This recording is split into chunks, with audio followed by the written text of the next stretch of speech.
কক্সবাজার সমুদ্র সৈকতে অনুষ্ঠিত হচ্ছে দেশের সর্ববৃহৎ প্রতিমা বিসর্জন অনুষ্ঠান। বৈরী আবহাওয়ার মাঝেও সৈকতে ঢল নেমেছে সনাতনী সম্প্রদায়ের। উৎসব ঘিরে নেওয়া হয়েছে কড়া নিরাপত্তা ব্যবস্থা। সৈকতের লাবণী থেকে জানিয়েছেন আমাদের কক্সবাজার প্রতিনিধি অর্পণ বড়ুয়া।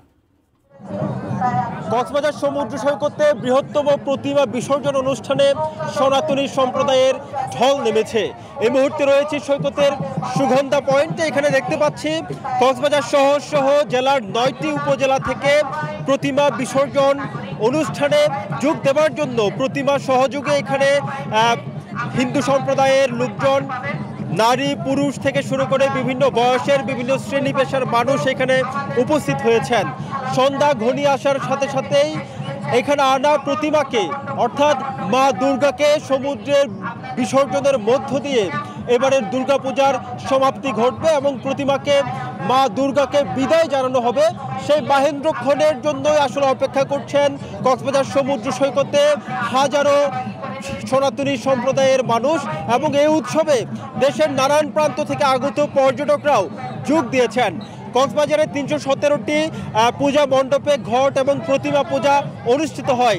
যদিও কক্সবাজারের রামুর বাকখালী নদী এবং মাতামুহুরী নদী, এই দুটি নদীতে আলাদা আলাদা বিসর্জন অনুষ্ঠিত হচ্ছে।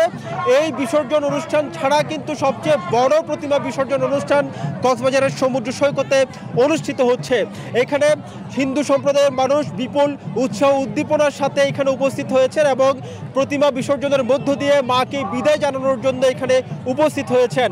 এবং সাথে সাথে দুর্গাপূজা, এবারের দুর্গাপূজার যে উৎসব, সেই উৎসবের সমাপ্তি ঘটতে চলেছে। তাই তো এখানে যারা এসেছেন তাদের মনে কিন্তু এক ধরনের বিষাদের সুর বেজে উঠেছে। আমরা দেখতে পাচ্ছি এখানে একেবারেই বিজয়া দশমীর যে মহা আরতি, সেই আরতিও এখানে অনুষ্ঠিত হচ্ছে। পাশাপাশি অন্য একটি সাইডে বিশেষ করে লাবণী পয়েন্টের যে পয়েন্টটি রয়েছে বালিয়াড়ির উপরে, সেখানে কিন্তু মঞ্চ নির্মাণ করা হয়েছে। সেখানে বরেণ্য ব্যক্তিরা বিসর্জন অনুষ্ঠানে বক্তব্য দিচ্ছেন।